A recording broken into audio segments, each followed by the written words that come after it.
Dear students, I welcome you all to this lecture, Life Feed Culture. In this paper, today we are going to see about harvest and feeding of phytoplanktons, that is microalgae. So the harvest is how we can harvest the algal cells, and feeding comprises of how we can feed the harvested algal cells.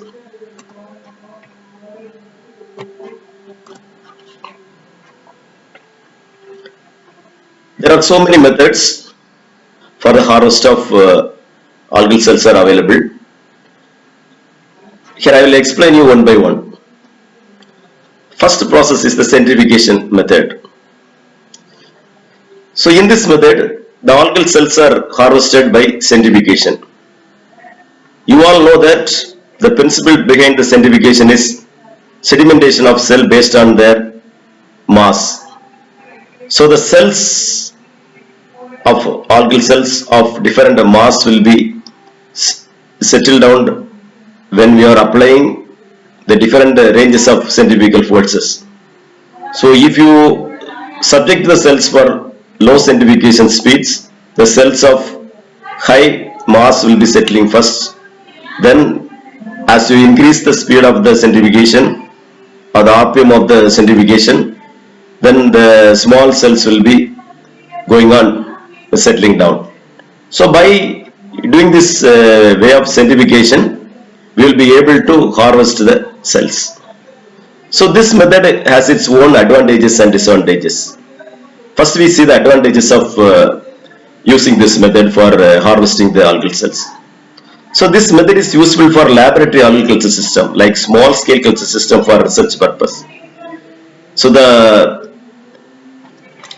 centrifugation, the tube which are present in the centrifuge is very small. Even some tubes are 200 ml to 1 liter may be available with the centrifuge. But if you want to harvest the tons and tons of culture water, it is impossible to culture by using centrifugation method. So, but for a small research laboratory or the propagation place where it is possible. So the cells which are harvested by this method will be undamaged. This is the reason people who have intended to use this algal cells for their propagation purpose or the inoculation purpose can use this method. Apart from its advantages, it has its own disadvantage. The disadvantages are the motile algal cells sedimented in a method cannot be collected fully. So we all know that the motile cells are having the capability to move from one place to other, and they are phototactic. Most of them are phototactic. They move towards the light. So even after centrifugation, after centrifuging or settling the cells down, you are removing the tube out of the centrifuge. Then the algal cells which has the mobility or the motile cells will move up, will come up. They are attracted towards light coming up. We are keeping the sediments in the outside of the centrifuge, the cells will be coming up. So the cells which are motile, they cannot be fully centrifuged, cannot be fully harvested by this method. And also another disadvantage is this method cannot be applied for commercial harvest system. So in the case of commercial culture system, commercial harvest system, you are in a position to harvest tons and tons of water which possess the algal cells. So that huge quantity of water, it is impossible to harvest by using the centrifuge tubes or centrifuges. And another disadvantage is the cells, algal cells, when it feels the environment is stress, they start secreting mucilaginous substance around its body. So that mucilaginous substance will hamper the process of centrifugation or even pouring the centrifugal sediment out from the tube, because they started attaching on the surface of the tube because of because of the help which obtain it from its mucilaginous substance. So it makes the process tedious for the harvest of the cells by using this centrifugation method. Now we come to the second way of harvesting of algal cells, that is filtration. So in the process of filtration, we use different type of filters, the cloth filters or sieves for filtering the algae. So the principle behind this process is the filtration depends upon the pore size of the filtering cloth. So if you want to harvest a particular type of algae, then you have to determine what pore size has to be selected. And if you want to isolate another type of algae, then you have to determine what type of sieve or what size of the pore bearing cloth you have to select to harvest the cell. So the pore size depends upon the filtering process. So the determination of the pore size also depends upon the size of the algal cells. This process also has its own advantages and disadvantages. First we see the advantage. In this process, large quantity of the cell cannot be harvested. So if the quantity of the cells to be harvested is very small, then we have to go for this type of harvest. Otherwise, it is not advisable to use this method if the quantity of the algae to be harvested will be in huge quantity. So the large quantity of the cell can be harvested by using this method. We can harvest large quantity of cells. The cells of very low density cannot be harvested. Can also be harvested by this method. So once again I repeat it, the advantages. So the advantage is large quantity of the algal cell can be harvested. So by this filtration method, we can harvest a large quantity of cells. And also another advantage is, if the cell density is very low, the number of cells in a ml of that culture is very small, even in that condition also we can use this filtration method for harvesting the cells. So some of the method, if the algal concentration or algal density is very high, then only that method could be adopted. But this method even could be adopted even the cell density is very small. Now we see the disadvantage. As the harvested cells block the pores of the filtering unit, the efficiency of the filtering system is reduced. Some of you might have used the filtration process for your experiment. So by filtering some liquid, you might have utilized the filtering unit. The filtering unit consists of filtering flask and vacuum water. So the vacuum water that sucks the air in the filtering flask. So when the air is removed by the evacuation motor, then the water or any liquid to be filtered will be pressurely drawn through the filtering material which are kept in the top of the flask. So as the harvested cells, here the thing is, when you are doing the process, when the process is advancing, the cells will be clocking on the pores of the cells again and again. So that clogged cell make the process tedious. In that cases, you have to apply additional folds like vacuum water and other folds has to be used for filtering, because the cells added up on the pores of the filtering cloth will be most of the time blocking the pores. So that prevents the filtering process. Another disadvantage is, this method often needs a suction pump to filter out of water that causing the damage. So as I mentioned it earlier, if you are going for this process, we also need a suction pump. we apply the suction pump or we employ the suction pump, then we have to need energy, electrical energy. So the expense will be more in this method. Another method of harvest of microalgal cell is flocculation. So when the cells are alive, or when the microscopic cells like bacteria or algal cells are suspended in water, their net charge will be negative. So when you are altering the pH, the ionic nature of the cells will be changed. So when you are altering the ionic nature, then the cells started attaching each other and clumping of cells taking place. So because of the changes in their charges, the clumping of cells will be taking place. So the clumping, volume of the clumping is, when increases, they start settling down. So this is the process behind the, or this is the principle behind the method of flocculation. So there are when we are altering the ionic nature of the media, then the ionic nature or the charges of the cells will be collapsed.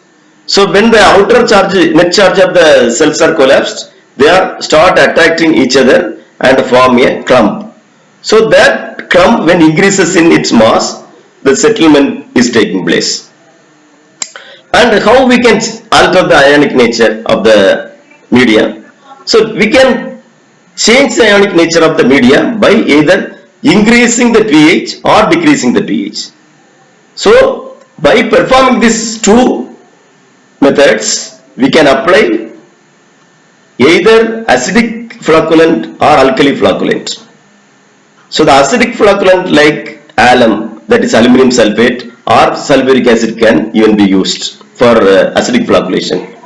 So in the way of alkali flocculation, that is to increase the pH of the culture media, then we can apply sodium hydroxide or potassium hydroxide. Apart from this acid flocculation and alkali flocculation, we have another one type of flocculation, that is called autoflocculation. So the autoflocculation is nothing but, as we all know, that the growth of the microalgae mainly need carbon dioxide for its photosynthesis and other pH maintenance. So when you are cut off the supply of carbon dioxide, they start consuming more carbon dioxide from the media. That continuous, constant, quick consumption of carbon dioxide in the culture media will leads into short supply of carbon dioxide. So this short supply leads to the rise in the pH automatically. So when the pH rises automatically, that also function as a alkali flocculant. So without applying acid or alkali, we are stopping the supply of carbon dioxide. So they automatically started flocculating without the application of acid or alkali. That's why this method of flocculation is called autoflocculation. They themselves get attached and settle down. That's why they are called autoflocculation. Here we see the advantages and disadvantages. A huge quantity of algal biomass can be harvested. So this is one of the advantages. In our laboratory also, we are following this method for harvesting the algal cells. Then coming to the disadvantage, here the incomplete removal of flocculating agent may be hamper the product developed out of the harvested algae. So here the disadvantage is the algal biomass that you have harvested by this method, either by acid flocculant or alkali flocculant, the residues of both acid flocculant and alkali flocculant will be there in the biomass. Even you are washing them after the flocculation many times with water or whatever the washing agent may be. Anyway, the residues will be there. That residues will automatically interfere with the product. See, for example, your aim is to isolate the algal biomass for getting oil. Even when you are extracting the oil from the algal cell, the remnants of the residues or the remnants of the flocculant or the residues of the flocculant will be existing in your product, that is the oil. So in another way, if I am telling like this, if you are aiming for taking some pigment from the algae, after the harvest you are isolating the pigment. In the pigment you can see a residues of the flocculant. So this is the disadvantage of using flocculant or doing the flocculation method of harvest. Another method of harvest is froth flotation method. So the froth flotation is nothing but froth is one which is created by the fractionated air. When the fractionated air is immersed inside the water, they form a fractionated small air bubbles.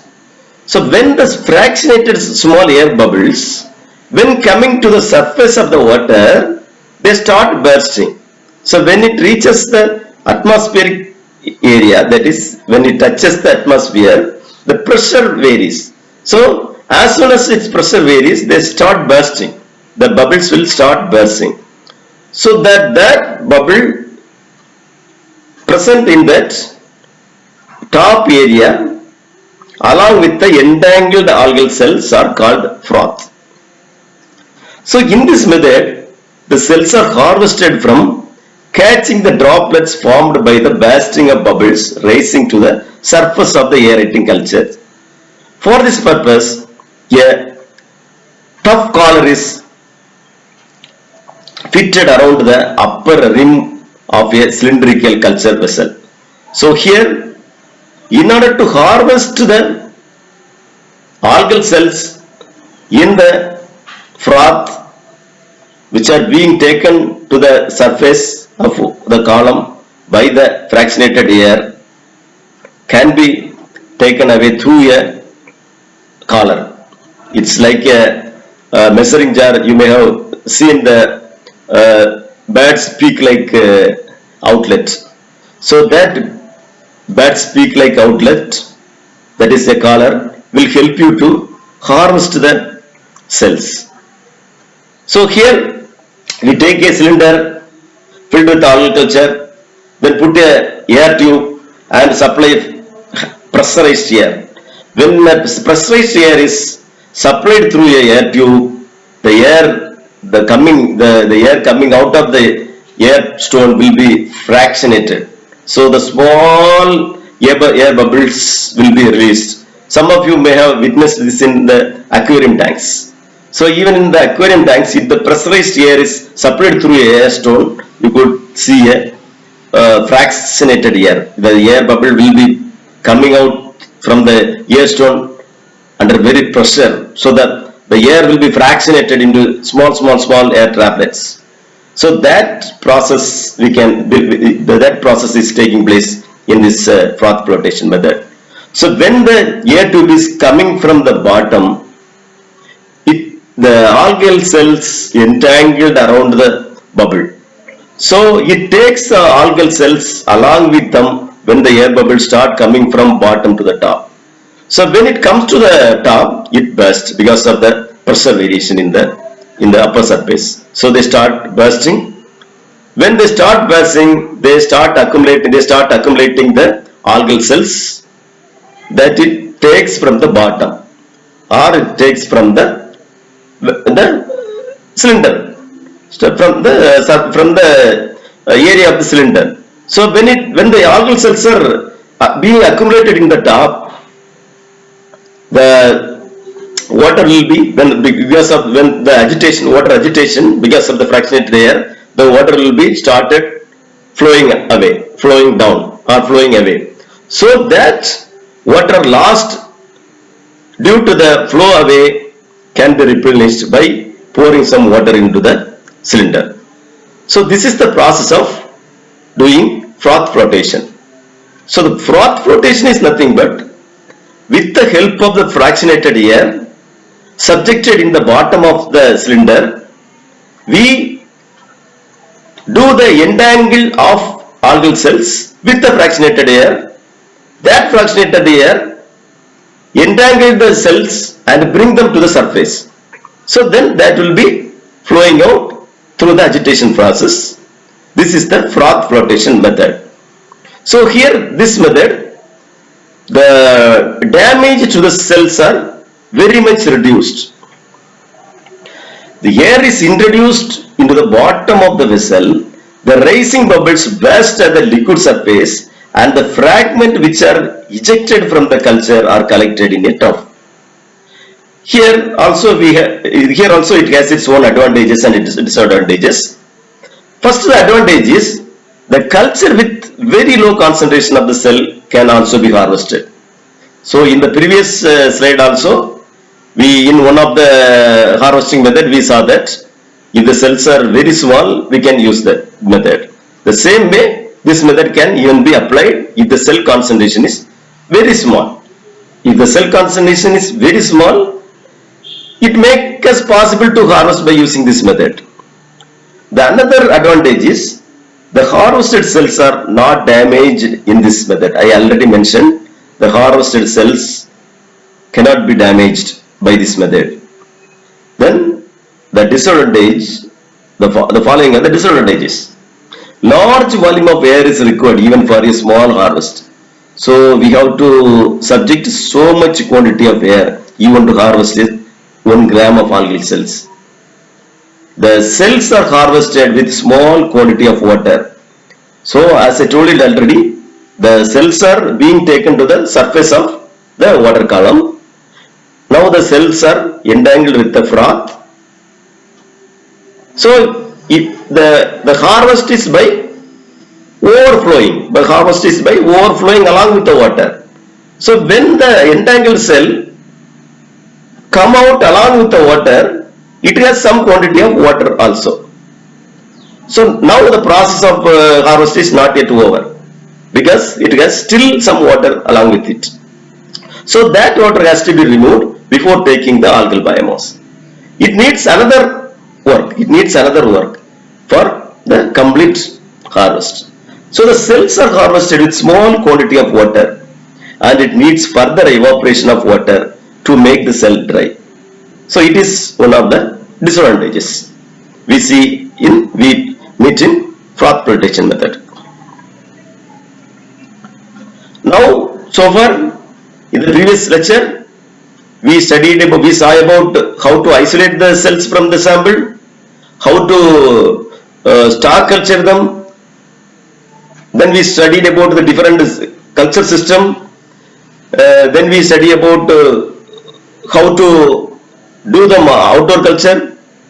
Then in this slide we saw about how to harvest the cells. Then now we have come to the another part of this live feed culture, that is feeding. Now we have harvested the cells. Your culture is ready for supplying to the larvae which are growing in larval rearing tanks. That is a separate unit in hatchery. The all culture unit is a separate unit and the larval rearing unit is a separate unit. So both are having different, having its own place. So the larval rearing activity will be going on larval rearing tanks, that is in main hatchery, but the algal culture is going on in another place. So the algal culture which have been made ready for feeding to the larvae is present in another place. So this has to be taken to the hatchery where the larvae is growing. How we can take this algae which are growing in other places, and how we can feed the algae which are growing in other places to the larvae which are rearing in the hatchery or larval rearing area. There are three methods of feeding. One is direct pumping. See, millions of larvae are growing in commercial hatcheries in many tons of in water. So it is not possible to bring the cells by using bucket or any mug. So the only possible way is by pumping the culture using motor, water pumping motor. Before that, before directly pumping that algal culture into the culture tank, there are some parameters we have to see. They are temperature of the algal culture, then the temperature of the LRT, larval rearing tanks, then pH of the algal culture water, then the pH of the LRT. So these two are the major water parameters that you have to see before pumping the culture directly into the algal culture tank. So if the temperature varies 4 ppt or 4 degrees centigrade or 5 degrees centigrade or even 2 degrees centigrade, the algal cells which you are pumping from outside the algal culture tank into the larval rearing tank will die. And also if the pH varies in 1 or 2 pH, then the algal cell will collapse as soon as you are pumping the water into the LRT, larval rearing tank. So that collapse or the crash of the algal cells into the LRT will lead to the mass mortality of algae, because the larvae, when they are in the second larval stage, that is zoea stage, the larvae is highly sluggish. So that when we already heard that the cells when they are dying or the cell when they are in stress, they start secreting mucilaginous products. So when the algae is about to die in the larval rearing tank, they start secreting mucus. So that mucilaginous substance will clog the larvae together. They clog the larvae together so that the larvae cannot move. They make the larvae into non-moving one. So they cannot move when the larvae are entangled together by the mucilaginous substance secreted by the algae. So that leads to the mass mortality of the larvae.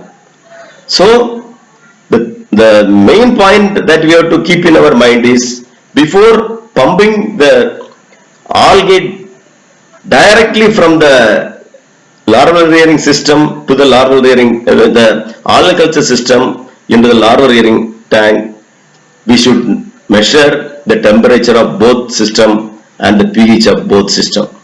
So if you are 100% sure that both are same, then only we start this step for pumping the algal culture from the outdoor culture tank to the larval rearing tank. Another way of feeding the cultured algae into the larval rearing system is filtration and feeding. So filtration and feeding is nothing but the filtration. We already saw that a kind of harvesting system. Filtration is a kind of harvesting system. In this process, we use the filtering material of different pore size based on the species of algae. So each species has its own size. So based on the size of the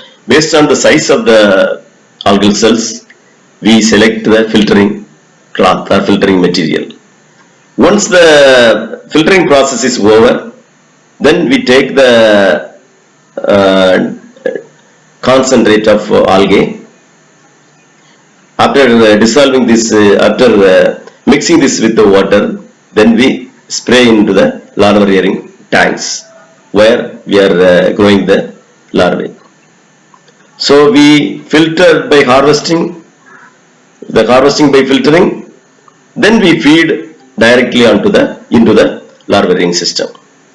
And another way of feeding is stored feeding.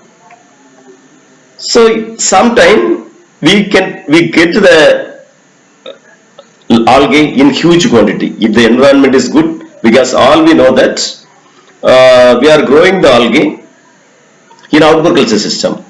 So outdoor open culture system. In outdoor open culture system, the success and failure of the culture depends not in our hands. It is in the environment. So if the environment is good or it is optimum for the better growth of the algae, then the algae will grow and flourish well. So if the environment is not suitable for the growth of the algae, then they will collapse and crash. So that the entire larva rearing system will be meeting a loss. In order to overcome from this, we have to store the algae biomass or phytoplankton whenever it is available in plenty or whenever the good harvest is taking place. So the algae which we would preserve in the storage or in cold storage can be utilized as and when we require, or we can use it when the adverse time comes. So that is the stored feeding. So when we get the plenty of harvest, we feed some quantity, the balance without throwing out, we are storing in a refrigerator, even a freezer. And when you are not getting a sufficient quantity of culture for feeding, you take them, thawing them, then use it in the larva rearing system when you need. So this process of feeding is called stored feeding. Now we have come to the end of this lecture. I thank all of you for patiently hearing my lectures. I also request you to study all the lectures which I have already placed in your Google Classroom. Thank you for patiently hearing. Thank you once again.